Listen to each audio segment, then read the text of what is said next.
right, ladies and gentlemen, welcome back to 5 Minutes of Math. This is Mr. Lunsford, and I'm glad you joined me this evening. Tonight's homework is for the evening of April 26th, 2018, and we are looking at our SOL review part 2. Let's get started. Alright, so we're looking at 5 multiple choice questions, and we're picking strategies and coming up with good answers.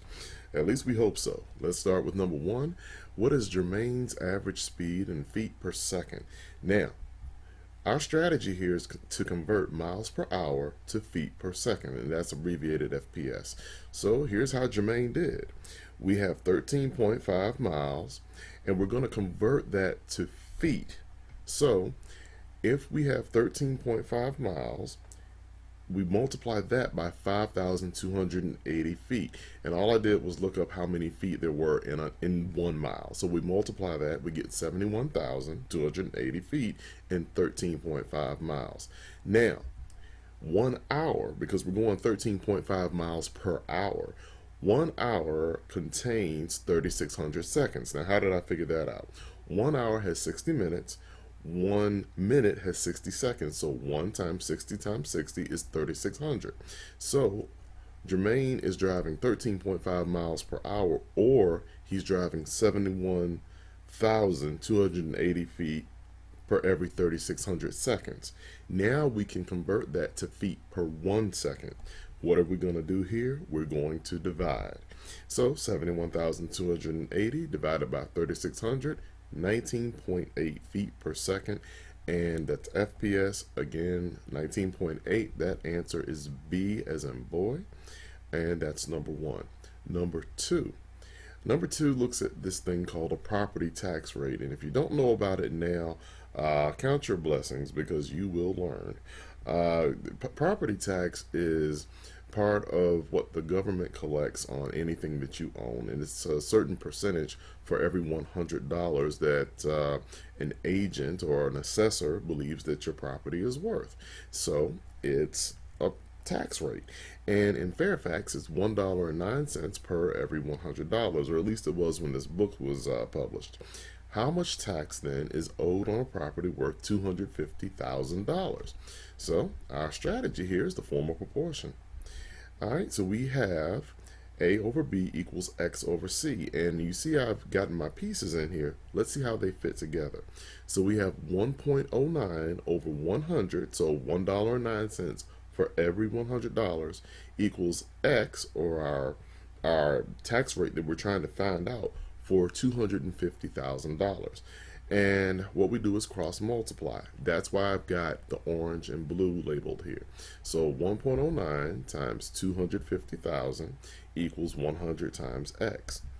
And when we do that, we get 272,500 equals 100X, divide by 100, and we end up with $2,725 as our tax that we would have to pay on whatever that property was. And it so happens that answer is F. Alright, moving on.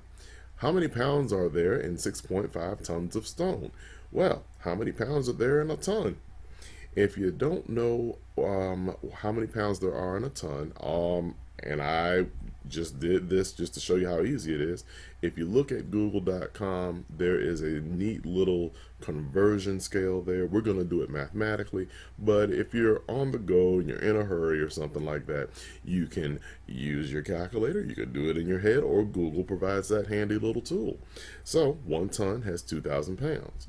So our strategy is simply multiply. 6.5 times 2,000 equals 13,000 pounds.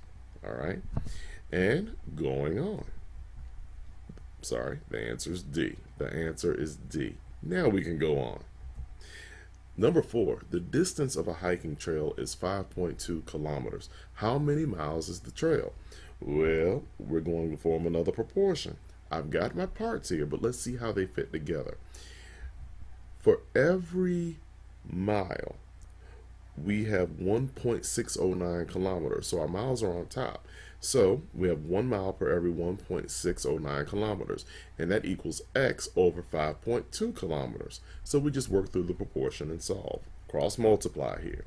1 times 5.2 equals 1.609 times X. 5.2 equals 1.609x.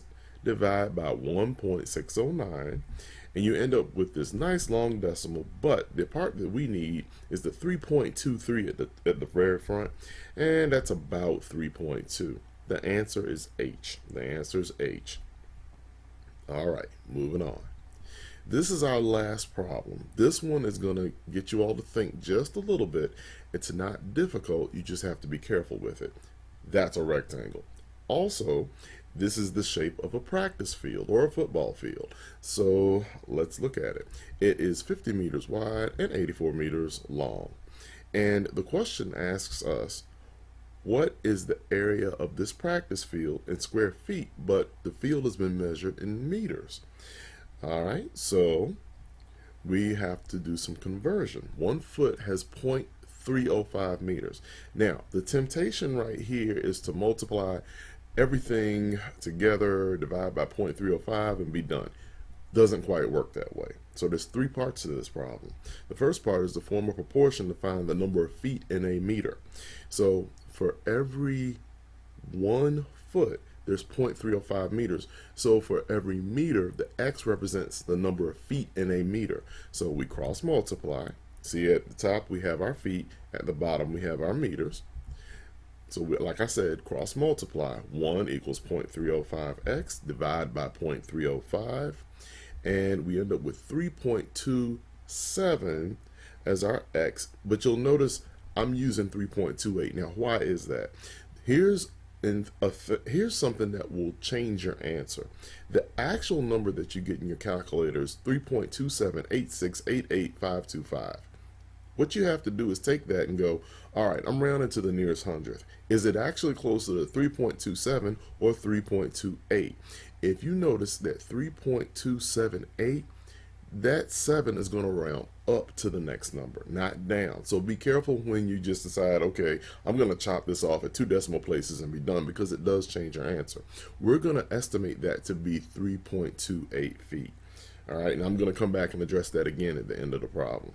So we're using 1 meter for every 3.28 feet. So now let's convert these meters to feet. Multiplying these out, we have 84 times 3.28, 275.52. 50 times 3.28 is 164. Now we know our feet. Let's go ahead and get that area. Area is just length times width. So let's find the area of this rectangle. 275.52 times 164 equals 45,185.28 square feet. And as it turns out, if we look at those 4 choices, the best answer we have here is D. D says 45,149. What makes the difference? Do you remember what I told you all about estimating and how it can change your answer? Well, because I didn't use that long decimal down there and I rounded up, that's why our final answer is slightly higher than what the book says. So if you don't round your answer to the nearest hundredth, if you use that nice long decimal at the bottom, you will come out with exactly what the book says. But like I said, because ours was slightly higher, we used 3.28, our answer came out slightly higher. So remember that for the SOL. When you estimate, it will change, it'll adjust a little bit what you get. Make sure you use your math sense and reason out the best answer. That's it. Y'all take care, and remember, math is not just about numbers. It's all about the relationships that surround us every day. Have a good one.